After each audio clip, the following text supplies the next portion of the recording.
Is overthinking a struggle for you? Well, in today's video, I'm going to go through some tips and advice that I've picked up to help me reduce my overthinking, so you can apply it to your own life to help you stop overthinking too. Welcome back to my channel with me, Jonny Pardoe, a self-esteem and confidence author, coach, YouTuber and podcaster, helping you to reduce insecurities, boost your self-esteem and boost your confidence. I've always been a terrible overthinker. I used to struggle in terms of, I need to do this.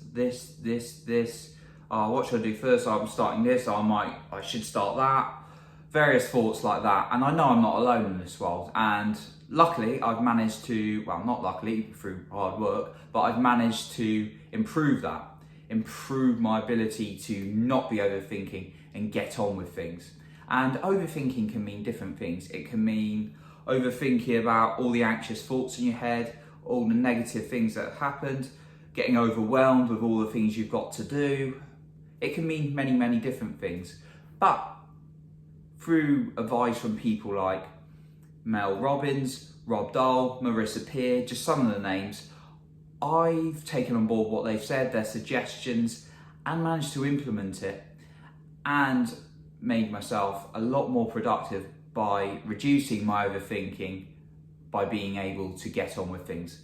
So here are the tips and bits of advice on how to stop overthinking so much. The first one is ordering your tasks. Now, what I mean by this is just writing down your to-do. Writing down all the things you've got to do, just brain dump out of your head onto paper, all the things you've got to do. Now, ideally, if you watch some of my previous videos on time management, you do this the night before so you're all set for the day and understand, but more things can pop into your head, so just write them down. Now, when you've got all these things down on paper, start to think about what the priorities are. What's number one? And only you can decide your priorities, but what's perhaps the importance of doing it? What's it going to give you? What's going to happen if you don't do it is quite a good way to decide what a priority is. And then start writing down your tasks. 1, 2, 3, 4, 5, etc, etc. Or perhaps just leave it at the top 5. What I do is I look at my calendar, look at things I'm planning to do the next day, and then I decide if they're still right. Are they still in the right order? And then I start going 1, 2, 3, 4, 5. And actually having that in front of me visually, rather than it's going around in my brain over and over again, helps me to understand what I need to work on first. Now, I might not necessarily find it easy what I need to work on first, but at least I have that ordering and understanding of a sequence of what I need to work on in front of me. My second point is allowing time to think. Now, you might be thinking, said it twice, you might be suggesting, Jonny, aren't we trying to get away from this overthinking? Well, yes, but our brains can't help but think. So, what I'm saying is instruct your brain, and by the way, the brain does like instructions. Instruct your brain, I'm going to allow this time to work on myself, to try and feel good, but I'm going to allow this time to worry. And having that means that you're not running away from the problems, you're acknowledging them, but there's times in the day when you need to work on you. So having that division of thinking about whether it's the overwhelm, whether it's anxiety, whether it's feeling down or depressed about something, have those times in the day where you allow that so you can be with your thoughts and be more present and work through those things, but also have allocated times for productivity. Now, if you're really in a bad place, you might need a few more slots, or maybe 2, 3 slots in a day where you have this kind of worry zone or these worry times. But that's okay. And when I've been really, really down, I remember last summer, or actually even recently, I had quite a bad time. A couple of bad things happened. And I allowed myself to be negative, but then I also allowed my time to go to the gym and work on myself. And actually by being present with my thoughts and working through this overthinking and what I was thinking about over and over again, it helped me to feel better. But I also made sure I was still working on myself. So think about how you can set those times when you do allow yourself to think, but other times when you really need to focus on things. And the third point really follows on from that one, is Get to the root cause of your overthinking. What is the real problem? And sometimes we might not even know consciously what it is. We have to deep dive down into actually what's bothering us. And that's good because we need to actually treat the cause rather than the symptoms. So really have a think. What is upsetting me? What's causing this? And allow that in those those worry set, those anxious zones, those times you set out in your calendar. Really try to understand, because progress starts with truth. And by understanding the cause of your overthinking, you're able to work through it a lot better. My fourth tip is movement.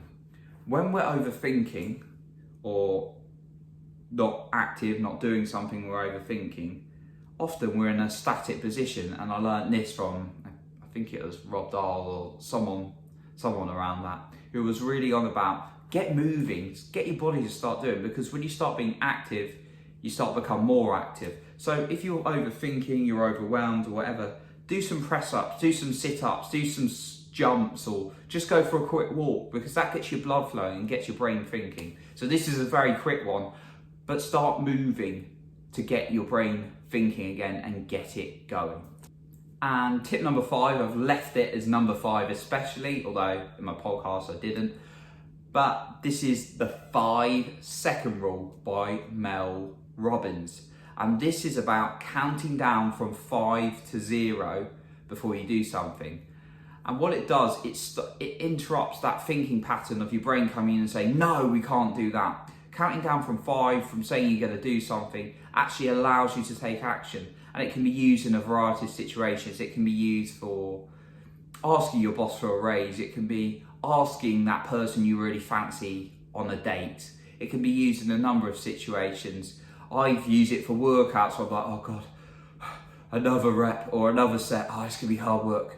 Although I try and improve the language, like I get to do this rather than it's hard work. Sometimes counting down from 5 can really help you. So if you're thinking like, oh, I don't know what to do, and then something comes, a sort of little glimpse of hope, an idea comes of, right, I need to go to the gym, and then your brain will start coming and say, oh, you don't need to do that.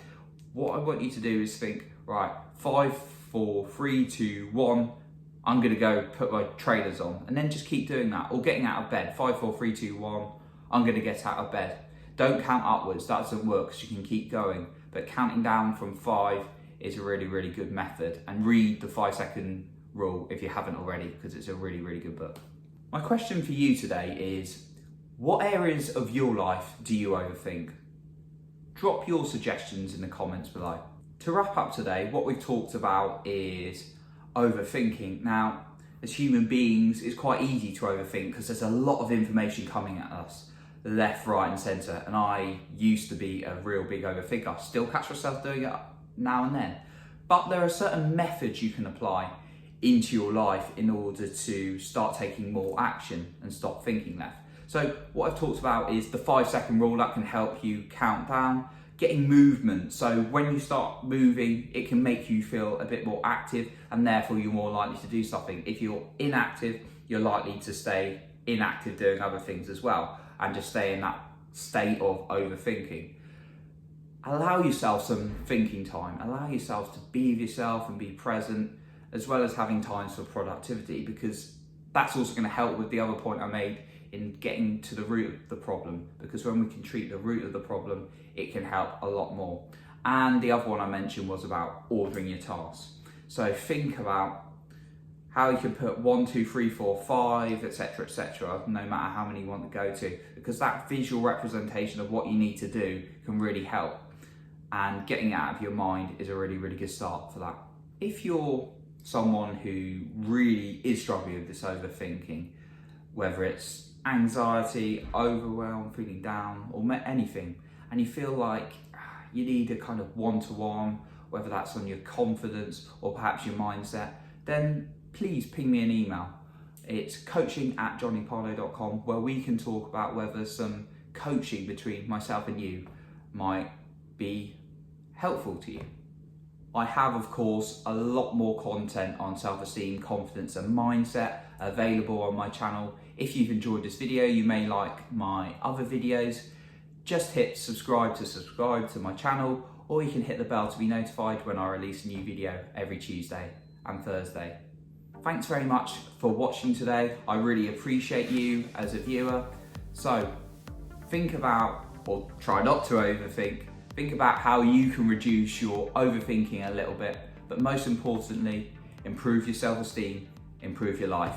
And I'll catch you in the next video.